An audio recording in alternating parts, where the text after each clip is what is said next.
Ủa, Ừ. cắm này.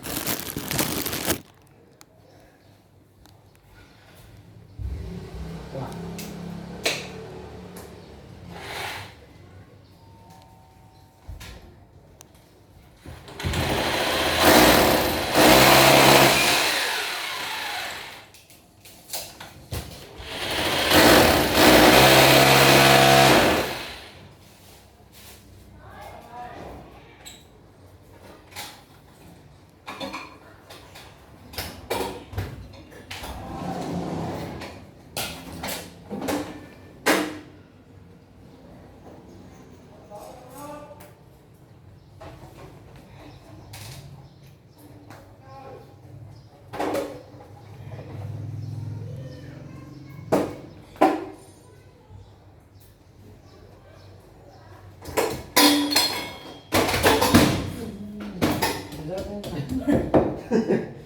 Đúng ở đầu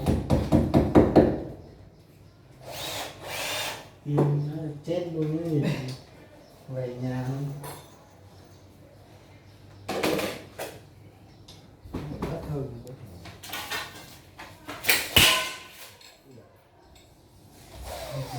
kèm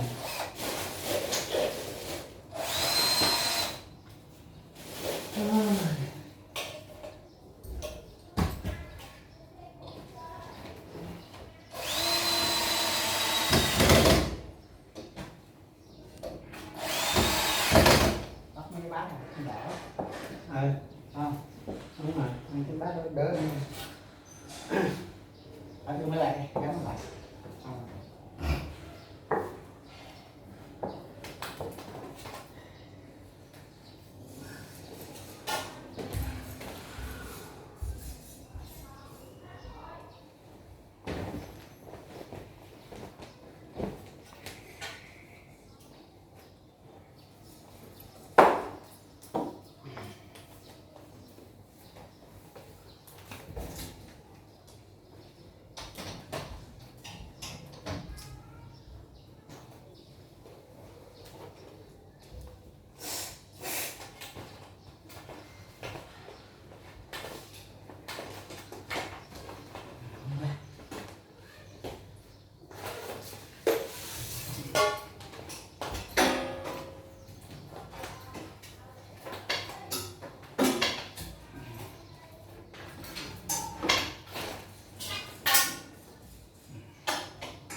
Xong rồi.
ai búa rồi búa rồi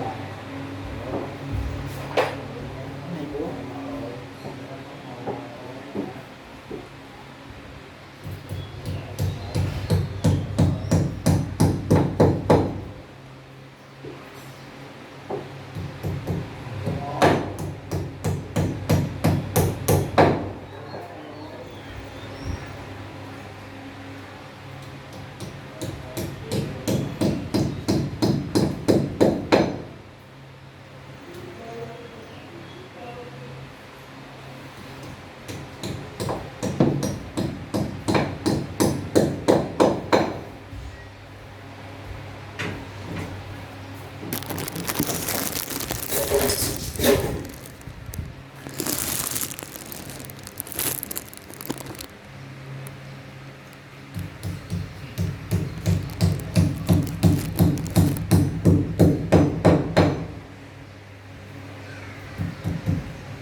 đưa cái ba ba bát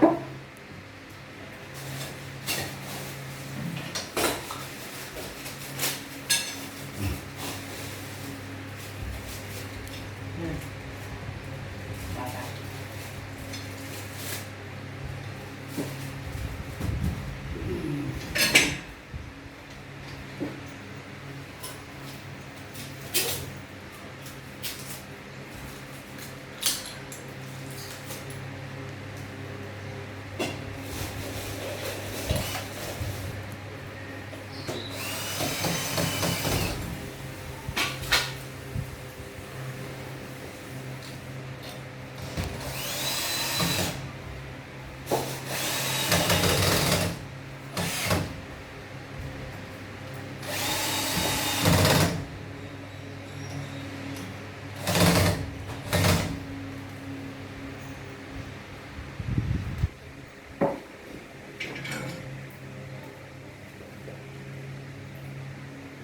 đây là nhà chú rồi, đây là nhà con chú. Nhà chú mới xây nhà chú. Xây mà người ta không ở, xây cho con gái mua lại. Con gái nó bận nhà nhỏ quá, Dạ. nhà nó đang ở với ba má nó mấy chục thước, Dạ. rồi bây giờ vô nó bằng đầy thước nó không chịu, mấy tại nó đi từ xa, Nên nó lấy chồng.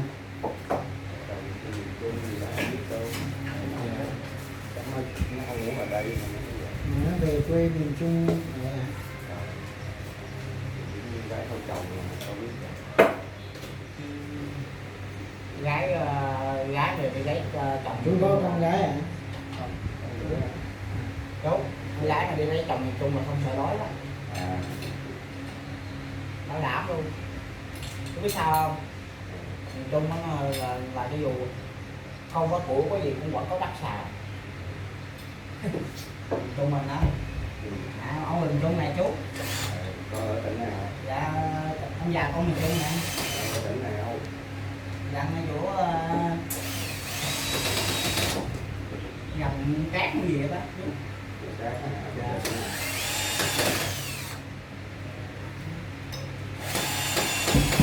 Mà có ít khi bây giờ Lúc mà ngoài quê Nha Trang nè, ở từ nhỏ tới lớn vô đây.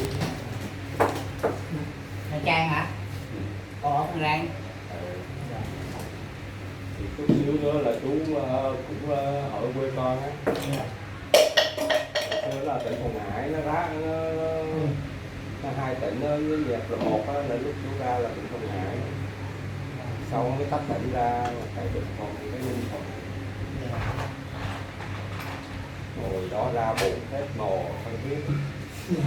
Trời 9 giờ tối nhá nhá đèn cái rồi tắt cái phòng. Đầu đường cuối đường thấy đầu đường dầu không. Đâu có đâu. À, Đến cái cột rồi đó. Cột với bờ dừa nè. dạ. Đây là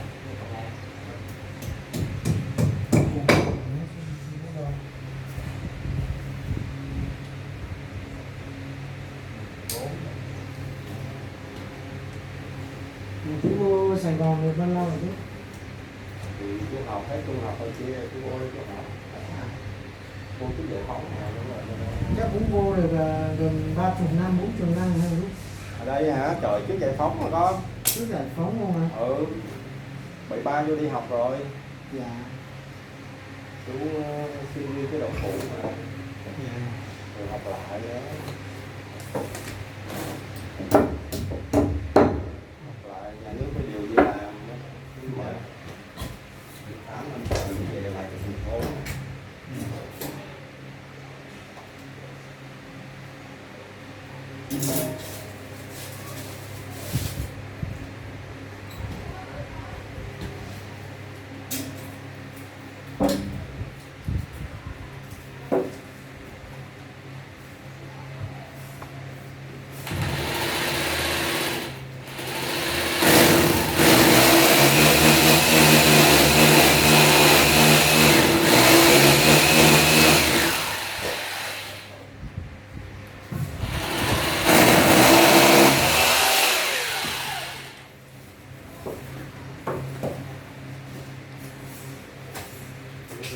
Gốc Sài Gòn, con cháu là Từ Vũ, cho nên mình Từ Vũ.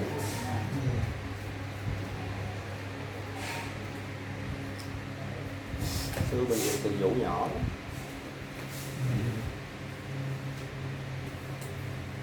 Sau này thì chú cũng làm ở đó 10 mấy năm nữa, xây ở trong đó, xây lòng vòng, xây tới xây luôn, xây hoài. Ủa rồi à? Bố hả? Giấu rồi. Giấu rồi.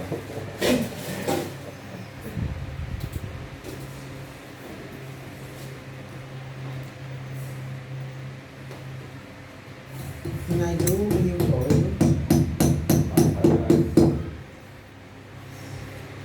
50 mấy à? Hay 50?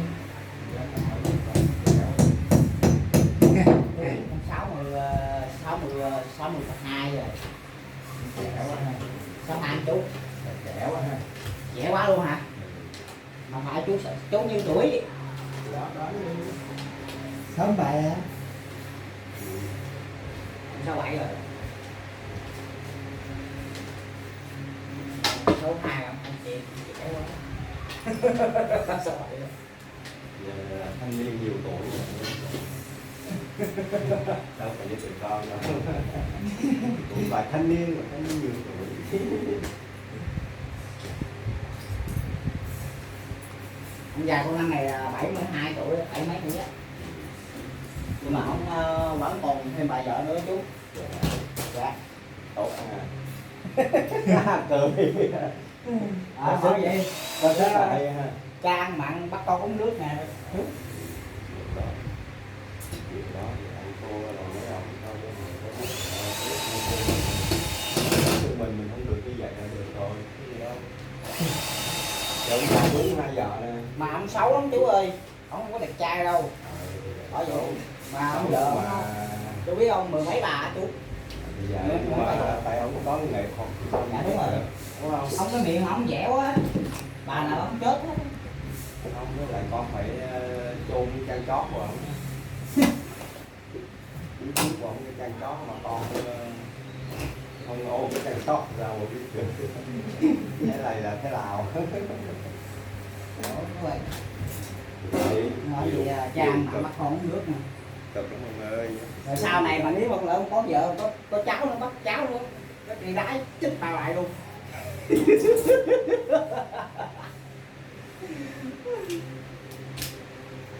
Ổng vợ ổng nhiều lắm, mà con năm này chú đón con bao nhiêu tuổi rồi? Con 40 tuổi rồi đó. Giờ chưa có muốn từng ít qua em chú. Cái đó nó duyên số ông ơi. Dạ. Nó chưa tới là nó chưa tới. Đúng không chú? Đúng. Duyên số. Vậy sao số của nó trễ như ta? Đúng. Vậy sao số của nó trễ như vậy? Số con 40 rồi. Tại con kén quá. Phải kén. Kén chọn quá rồi chú. Kén quá. Có Trong mà. mố tối nằm không là giận. Phải đâu. Phải đâu. Nó hiểu là tốt không mà. Người tốt cái gì? Nếu là người tốt là đã có người yêu công vợ rồi, có con rồi. Phải đâu. Em có suy nghĩ vậy không? Trên đời này á, phải như là ngày xưa như của chú đâu. Đời thời bây giờ á, người tốt càng ngày người bị bắt nạt. không phải người tốt người ấy đâu, như là cái chú ngày xưa nè không nói nè, thì ngày nay còn cũng còn người đứng từ trăm người chờ, còn đời này á, là trong vòng chờ hôm ngày phải được 3 ngày đâu là phải có người khác rồi. không hiểu không cưới, thấy là cưới liền không cưới à. Cứ là chưa biết gì hết, nó phải tìm hiểu mày không tìm hiểu nó, nhiều khi mà tìm hiểu nó quá mức nó mày chán mày chán nó không trùng lễ mà vậy kiếm người khác rồi.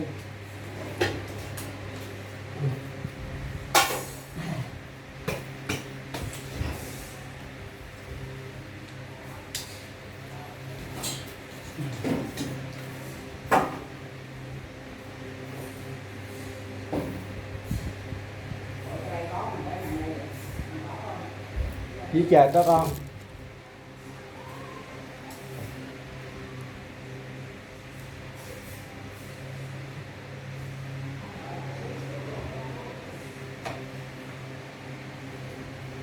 ném trong màn trong nhà trong phòng ngủ á chú, lấy cửa sổ ngoài để ánh sáng vô ha.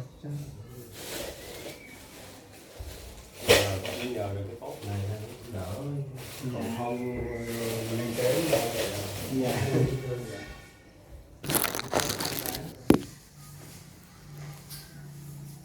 nhà mình ở bìa cuối, Dạ. mà thậm chí là cũng phải bìa cuối mà mai mốt nó mở đường bên hông thì nữa, À. thành hai mặt đường. Sau này mới biết chứ không mình cũng đâu biết đâu. Dạ. Nhà nó chọn mình nhưng mình có chọn được nó đâu. Đúng rồi, thành phố này đông người quá mà. Mua bán này có thể có duyên thôi đó. Dạ. Ơi, đi đừng có biết hay không. Dạ. Bán nhà đâu phải nhà này đâu, nhà cũng con đường này nhưng mà nhà khác. Dạ. Mà tại cái nhà nó cứ khăng khăng nó gọi cái giá đó. Dạ.